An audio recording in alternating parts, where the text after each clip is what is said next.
morning. I'm intern minister Carrie Holley-Hurt. Welcome home. Unitarian Universalism is unambiguously and unapologetically progressive. This church affirms the inherent worth and dignity of all people through anti-racism, anti-oppression, supporting the LGBTQIA+ community, working for reproductive justice, voting rights, and all the other issues as they come up. We seek to build beloved community not only here, but in our surrounding area. And we bring a spirit of joy to it all. It's so good to be together on this holiday weekend. Please rise either in body or spirit for our first hymn, 1031, Filled with Loving Kindness.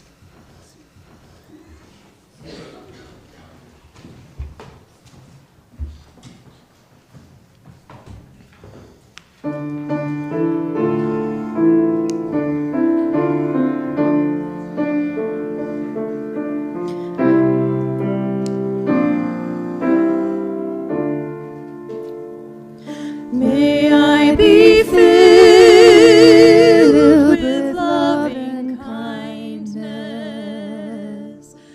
May I be well.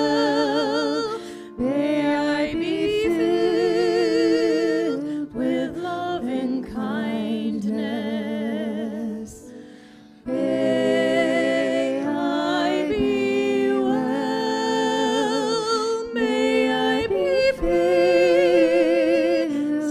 and at ease. May I be whole. May I be filled with loving kindness. May you be well. May I be filled with loving kindness.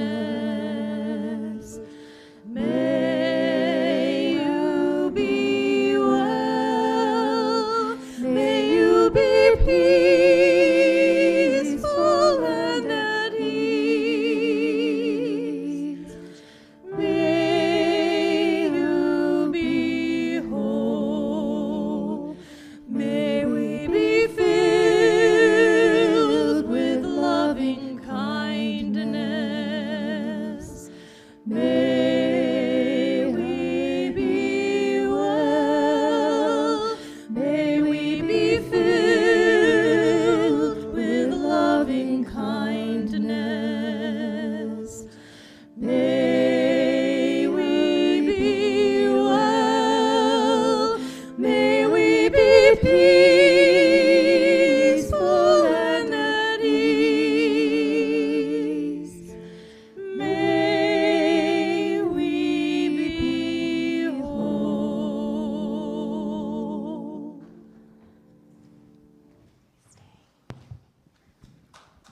Good morning and welcome to Live Oak Unitarian Universalist Church. My name is Mark Anderson, and one thing I love about Live Oak is belonging to a community where I don't have to pretend to believe in magical things. I'd like to welcome everyone and especially any guests we have this morning. If this is your first time here, please stop by our visitors table outside so we can meet you and answer any questions you might have. As part of our mission, we want to enhance the connections between each of us and also with the outside world. You can stay connected with everything happening at Live Oak through our weekly email newsletter, and there's a link on our homepage. And during this worship service, there's no need to put your phone away. We encourage you to post on social media things you hear today, maybe even an invitation for a friend to join you next week. And now, here and at home, let us light our chalices.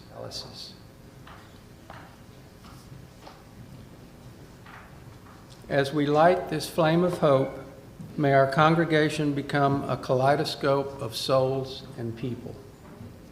In the presence of this flame, in me, in you, in us, is an invitation to sit at the table. May we tend our soul fire through these challenging and trying times to open the hearts and minds of all who enter our doors.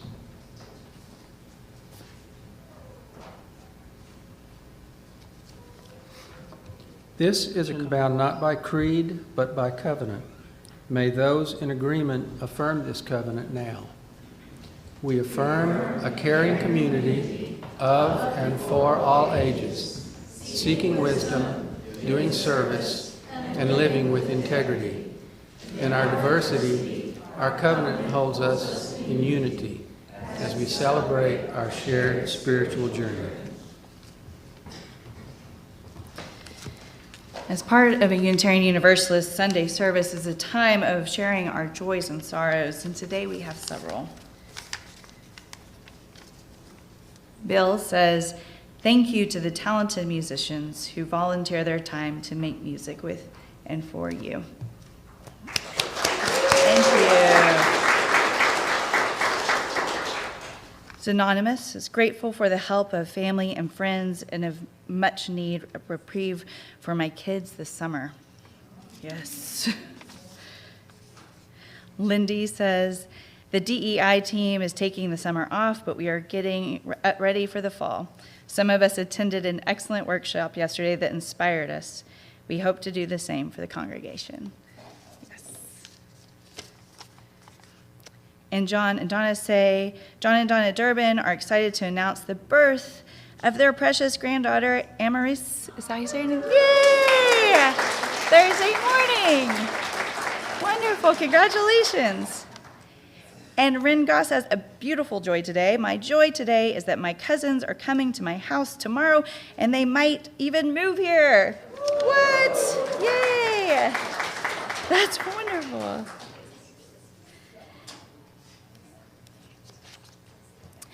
Often what's heavy on our hearts are our own fears that we have fallen short. We know we have left undone those things which we ought to have done, and we've done those things which we ought not to have done. May we have the courage to be honest with ourselves and the willingness to make amends, and the compassion to accept forgiveness from others and from ourselves, knowing and trusting in the assurance that imperfection is expected and love is the guiding and healing force in which we can align our lives.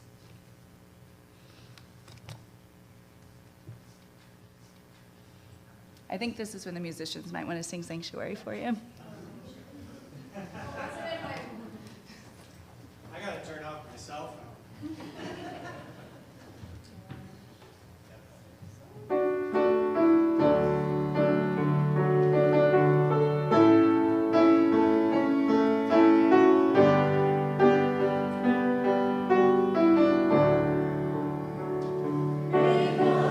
Where we are a sanctuary, each made holy and loved right through. With thanksgiving, we are a living sanctuary anew.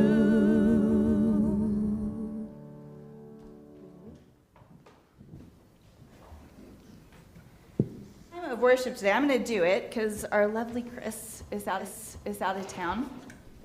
And I've been preparing this sermon for you all about our faith and about how much pride I have in our faith. And so what I decided we're going to do for Time of Wonder is that we're going to have a UU Awesome Trivia Fact Quiz. Are y'all ready? Now, this is not to put you on the spot. This is open book. This is open neighbor. We are just going to learn some open and wonderful facts about our faith, all right? So just scream out your answers at me, okay? First one, what 16th century European heretic, hero to many Unitarian Universalists, was burned at the stake for his beliefs? Michael Servetus, that's right. We love him. Gotta love someone that could defeat Calvin, get the better of Calvin, and so Calvin had to burn him at the stake. And I go to a Presbyterian seminary, so that feels really good sometimes. So who defined Unitarianism in his 1819 sermon, Unitarian Christianity, and he is known as the father of Unitarians? Channing. Oh my God. Reverend Joanna's going to be so proud of y'all. This is wonderful. Now, which denomination ordained a woman first? Universalist, my friends. Yes. Yes. And that was Olympia Brown. Reverend Olympia Brown was ordained by the Universalists first. In what year was she ordained? 1863. That's right. I love her. When was the first marriage to a same-sex couple officiated by a Unitarian minister? 1957. Yes. Now that was Reverend Ernest Pipes Jr., the first Unitarian to officiate that same-sex wedding. And what state was he born in? Massachusetts makes a lot of sense, but I haven't. Texas, y'all. Yes.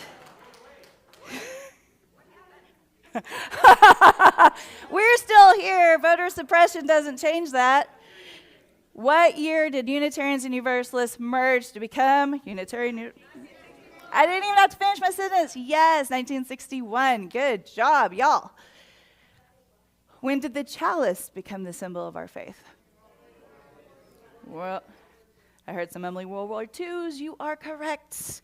And I love this was the logo that they used to get people out of Europe so that they would not be murdered. This is amazing faith. And when did we start lighting the chalice?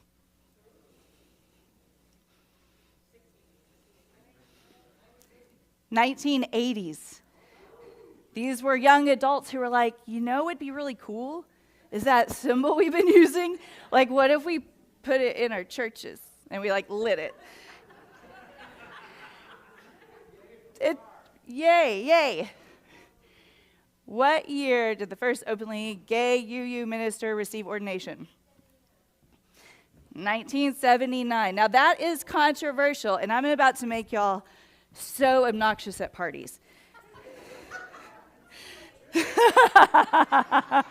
Some will say 1969, but that was James Lewis Stoll, who was already ordained Unitarian minister, and he was the first minister ever in Canada or America to come out as gay, and then he put pressure on the UUA to pass the first gay rights resolution for our denomination. But then in 1979, we ordained the first openly gay person. Now, what year did we ordain the first openly trans person? 1988. Now, this is going to make you real obnoxious. Okay, who actually wrote the famous quote that we often say, "Give them not hell, but hope"? This is a deep cut. Close, that's a very good guess, but no. It's actually Alfred Cole, and what I want y'all to know is that we attribute, and I will give you the full quote later, we attribute this quote to John Murray, but Cole was a Unitarian reverend, and he was doing some biographical work, and he imagined that a time spirit, which if you are new to Unitarian Universalism, that is not a thing in our faith that I know of, but he imagined a time spirit speaking to John Murray 200 years ago and telling them, go out into the highways and the byways. Give them not hell, but hope. Y'all, we have a rich and beautiful history, and it makes me excited. I could have added so many more slides, but I did not want to annoy y'all like that this morning. But I just hope that maybe today you feel good because y'all got a lot of these, right? So yay, y'all. And that there is so much to learn about our beautiful faith. And as Chris would say, with that, the story is told.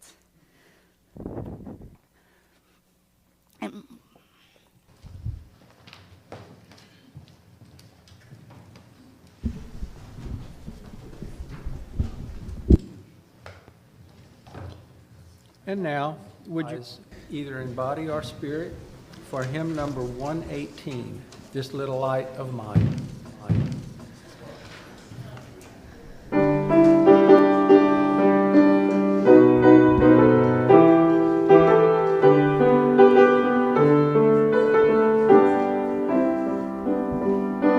This little light of mine, I'm gonna let it shine. This little light of mine, I'm gonna let it shine. This little light of mine, I'm gonna let it shine. Let it shine, let it shine, let it shine. Everywhere I go, I'm gonna let it shine. Everywhere I go, I'm gonna let it shine. Everywhere I go, I'm gonna let it shine. Let it shine, let it shine, let it shine.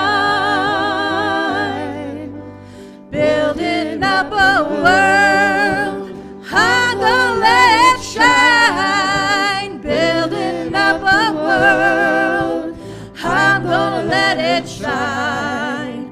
Building up a world, I'm gonna let it shine. Let it shine, let it shine, let it shine.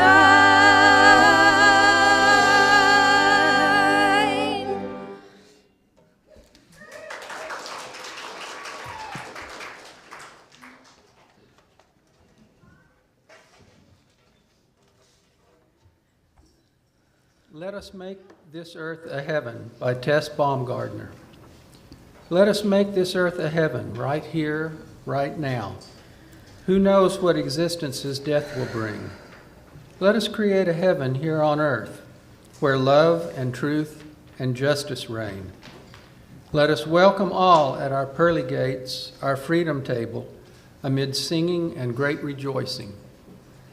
Black, white, yellow, red, and all our lovely colors. Straight, gay, transgendered, bisexual, and all the ways of loving each other's bodies. Blind, deaf, mute, healthy, sick, variously abled, young, old, fat, thin, gentle, cranky, joyous, sorrowing. Let no one feel excluded, let no one feel alone. May the rich let loose their wealth to rain upon the poor. May the poor share their riches with those too used to money. May we come to venerate the earth, our mother, and tend her with wisdom and compassion. May we make our earth an Eden, a paradise. May no one wish to leave her. May hate and warfare cease to clash in causes too old and tired to name: religion, nationalism, the false god of gold, deep-rooted ethnic hatreds. May all these disperse and wane. May we see each other's true selves. May we dwell together in peace and joy and understanding. Let us make a heaven here on earth before it is too late. Let us make this earth a heaven for each other's sake.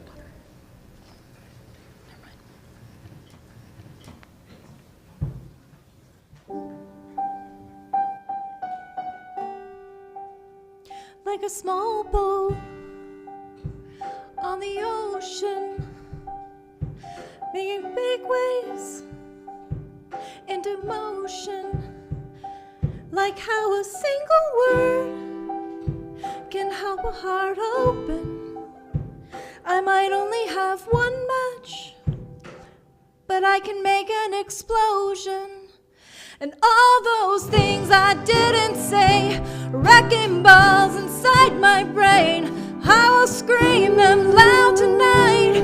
I can hear my voice this time. This is my fight song. Take back my life song. Prove I'm alright song. My power's turned on. Starting right now, I'll be strong. I'll play my fight song. And I don't really care if nobody else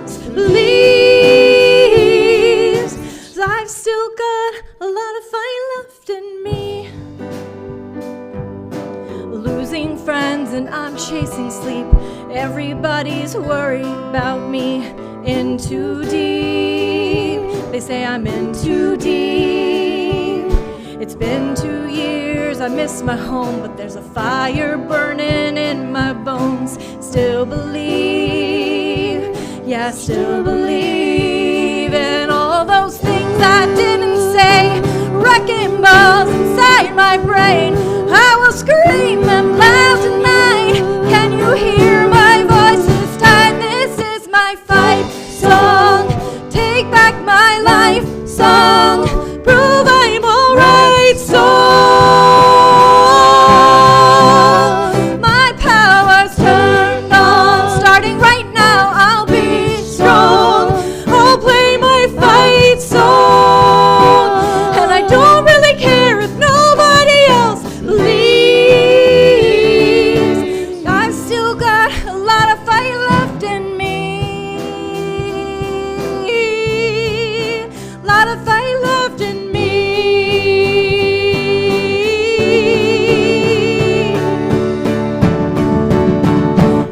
Like a small boat on the ocean, sending big waves into motion.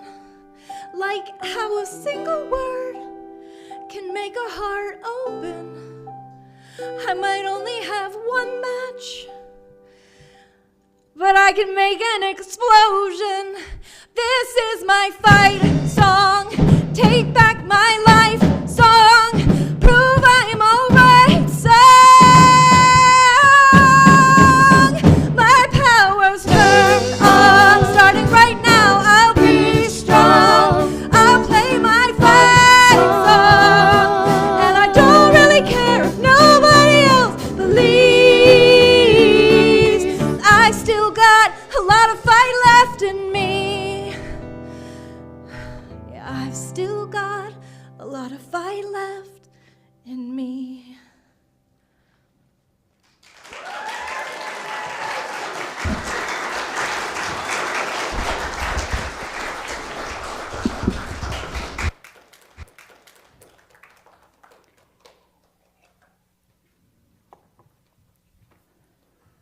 That was powerful. Thank you.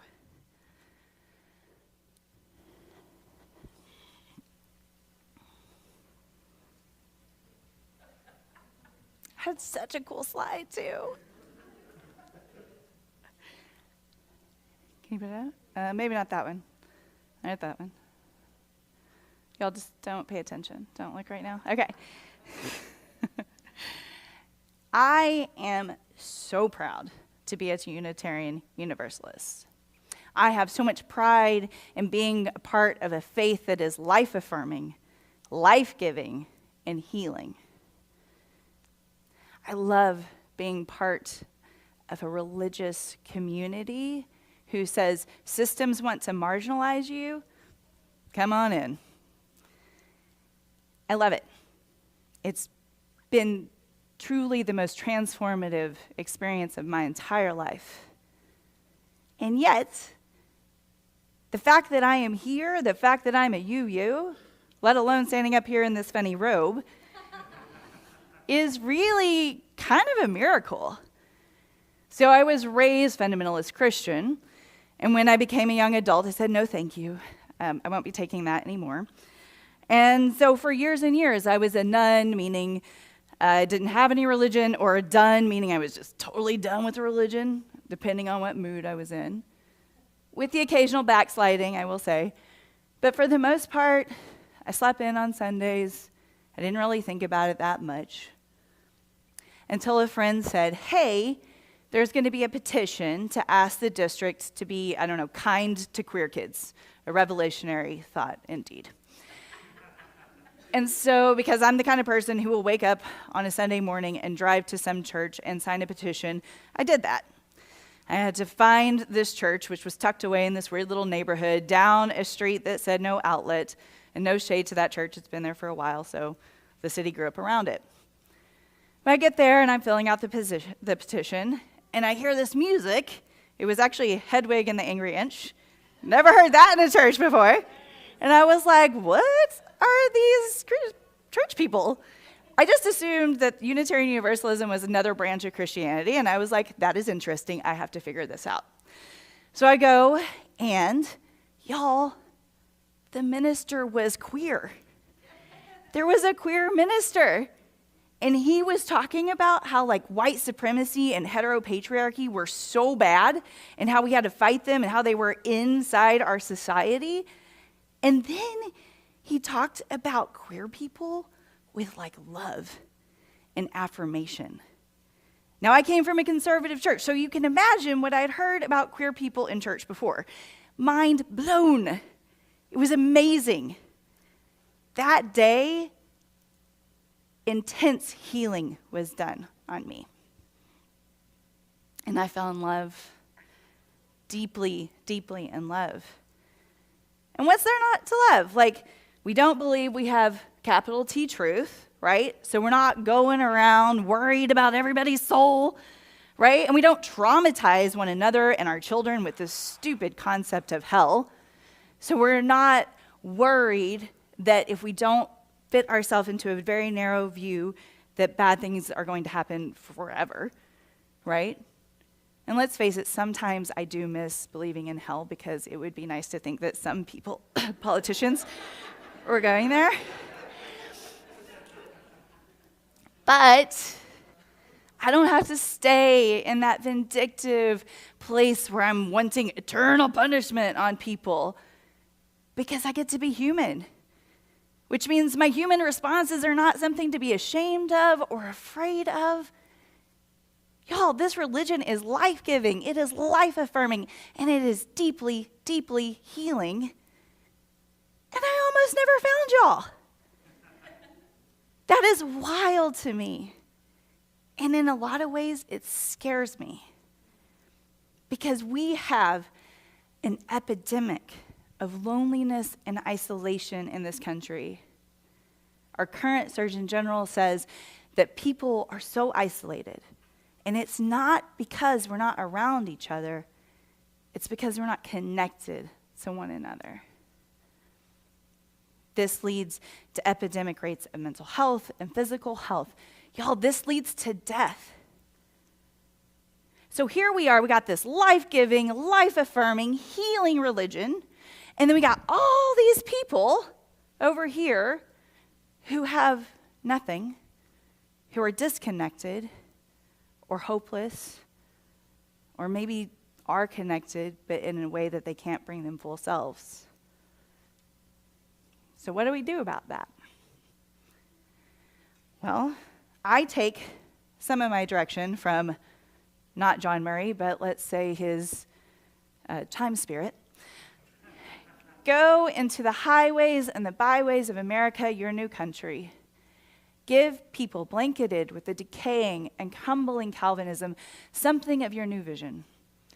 You may possess only a small light, but uncover it. Let it shine. Use it in order to bring more light and understanding to the hearts and minds of men. Give them not hell, but hope and courage. Do not push them deeper into their theological despair, but preach the kindness and everlasting love of God. Again, not John Murray. Now, I think we could update this and fix this for who we are, right? So I did that, because I'm also not John Murray.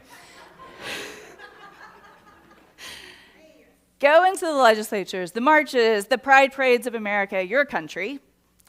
Give people blanketed with decaying and crumbling capitalism and Christian nationalism something of your vision. You may possess only a small light, but uncover it, let it shine, use it in order to bring more light and understanding into the hearts and minds of people. Bring them not hell, but hope and courage. Do not push them deeper into their theological despair, but preach the kindness and hope of the beloved community.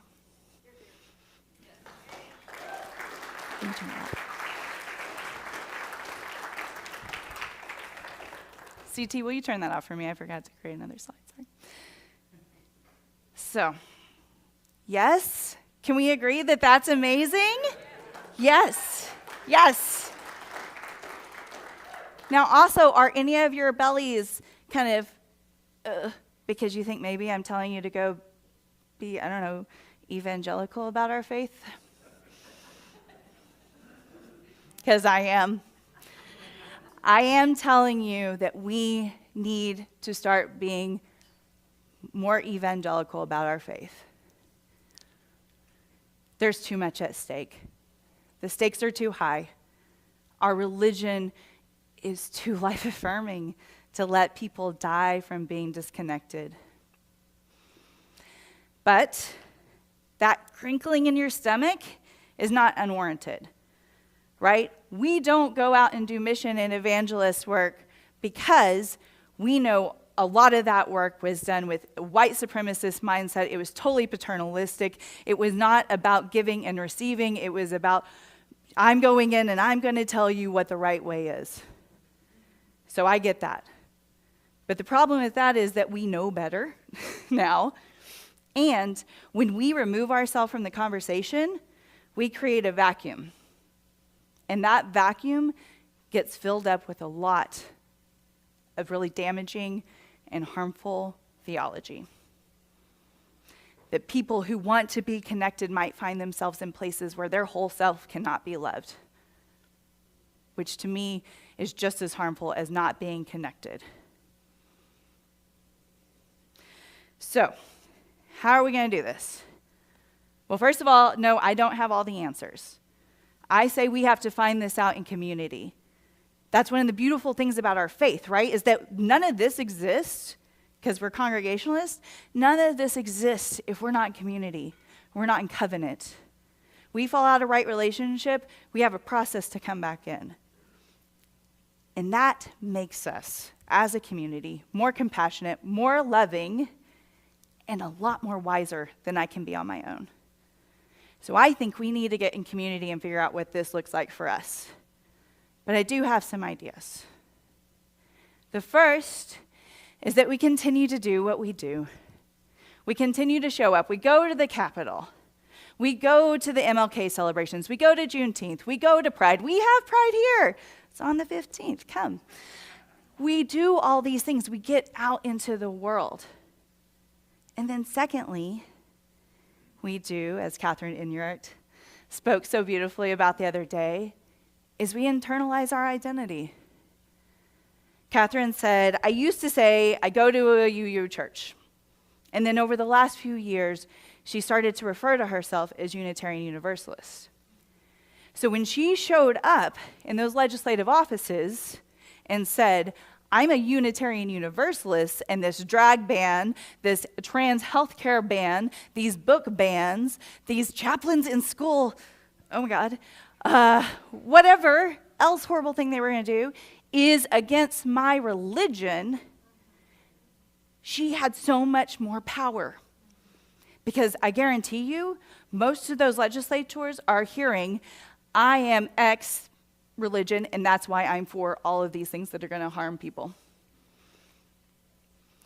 We have to internalize who we are, because then we take it out of this building. All of it. Not just that other people can find us, but our spiritual growth also happens outside of this building. And third, nope, there's no fourth, there's only three. Third is we get into relationship.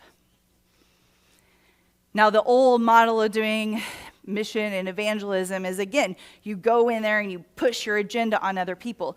That's not us. Because remember, we don't have capital T truth. We just got a good thing going on that some people might really need. I don't want us to go pick up our hard-bound Mary Olivers and go march into a church and preach the good news of Unitarian Universalism, because that's rude. It's rude, and those people already have connections. If they need us, let's make sure our name is out there so they can find us. But when we are at the Capitol, when we are at the celebrations and the parades, we get into relationships with those people, not just so they'll know about us, but that through relationships we transform each other. And your spiritual journey is enhanced by being in relationship with people who are also like-hearted.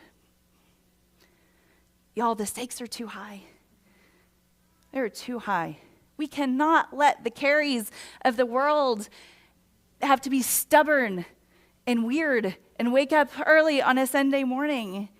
We need to let them know that we are here and that they are deeply loved. And if they need us, they can come on in.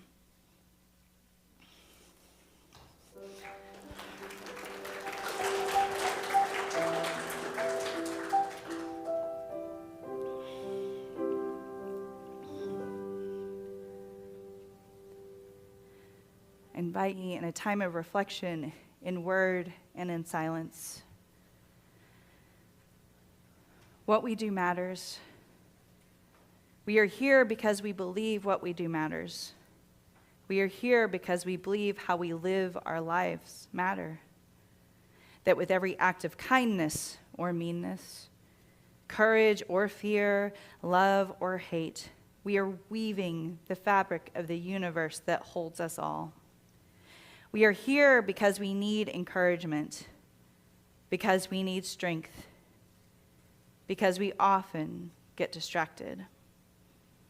We get in a rush, we don't think, we choose the easy way when the harder path is what our spirit truly needs. We are here because none of us are perfect, but together we inspire one another to try again, to take another step. We are here because we have felt the strings of love and grace in our hearts and our minds, and we crave more of that for ourselves, but not only for ourselves, for everyone. We are here because how we live matters. Let us hold that for a moment in sacred stillness.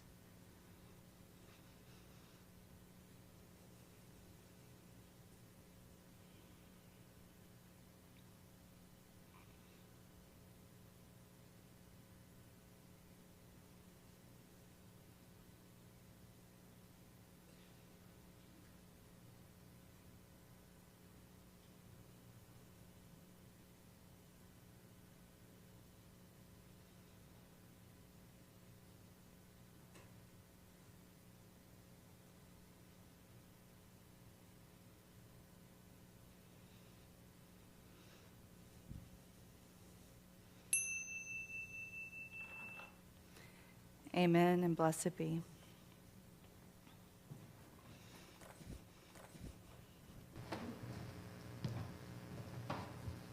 We are the tradition of the Free Church.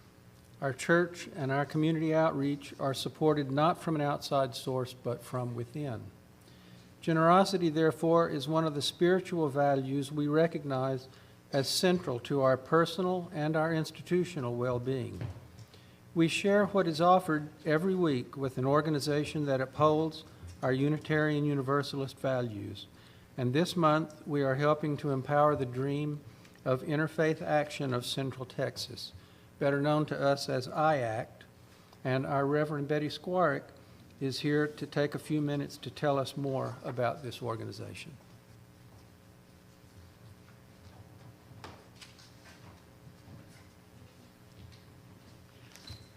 To follow up on what Carrie had to say, last Tuesday I went to the IAC Red Bench, and it was held at the LDS Church, and nobody there except me, because I was Unitarian Universalist, and a couple of people I had come with, knew what Unitarian Universalism was.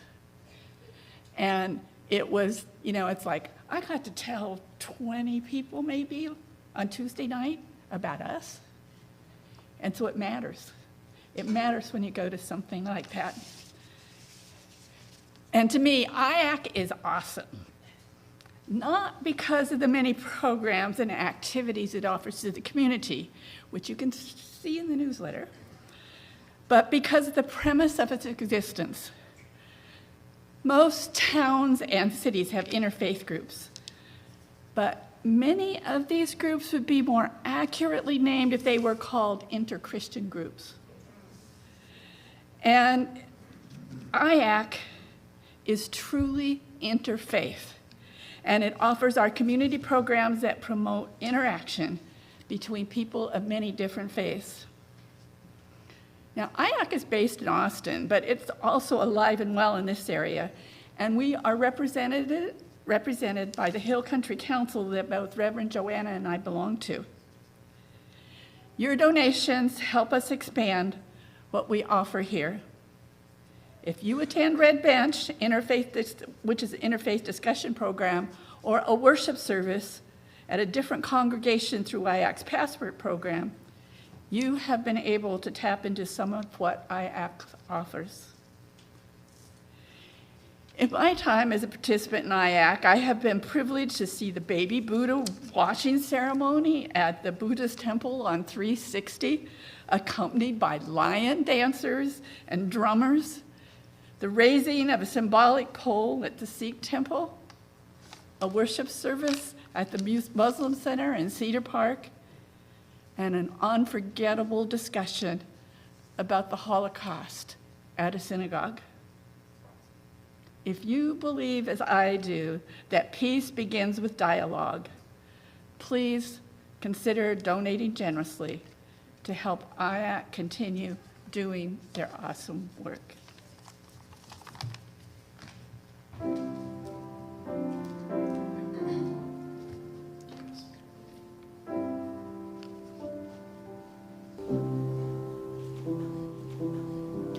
Spirit of life, come unto me. Sing in my heart all the stirrings of compassion. Blow in the wind, rise in the sea, smooth in the hand, giving life the shape of justice. Roots hold me close, wings set me free. Spirit of life, come to me, come to me. Thank you for your general blessings. So today's faith development hour is going to be only two things. One, the little kids will go to the nursery, and everyone else, and even the little kids if they really want to come, can go up to 205 with Ram, who will be doing a drumming circle, because we are that cool. Now please rise as you are willing and able for our closing hymn, 121, Lean on Me, Lean on Me.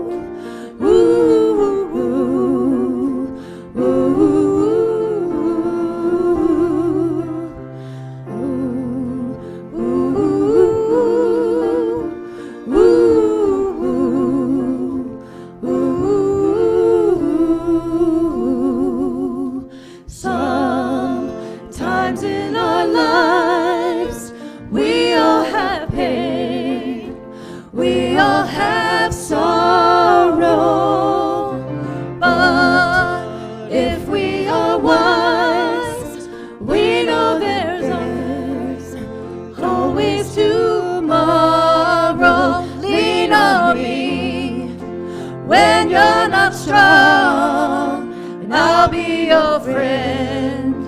I'll help you carry on, for it won't be long till I'm gonna need somebody to lean on. Please swallow your pride if I have things you need to borrow, for no one can fill the but you won't let you lean on me.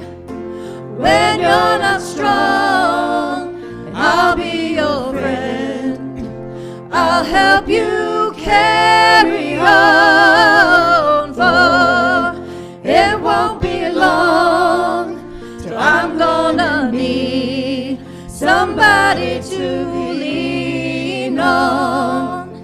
If there is a load you have to bear that you can't carry, I'm right up the road, I'll share your load. If you just call me, you just call on me, brother, and you need a hand. We all need somebody to lean on. I just might have a problem that you'd understand. We all need somebody to lean on. Lean on me when you're not strong, and I'll be your friend. I'll help you carry on, for it won't be long. I'm gonna need somebody to lean on.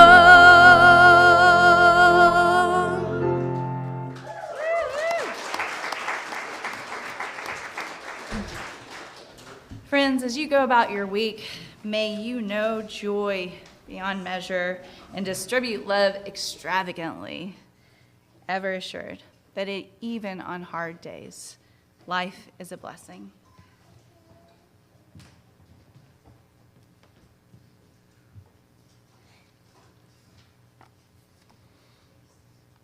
And now, let us say these words to each other. We extinguish this chalice flame, daring to carry forward the vision of this free faith, that freedom, reason, and justice will one day prevail across this earth and across this earth. And now, as we depart, we extend and receive the gift of hospitality, taking the first 5 minutes to talk with someone whom we don't yet know well. May we all know the blessings of friendship and community.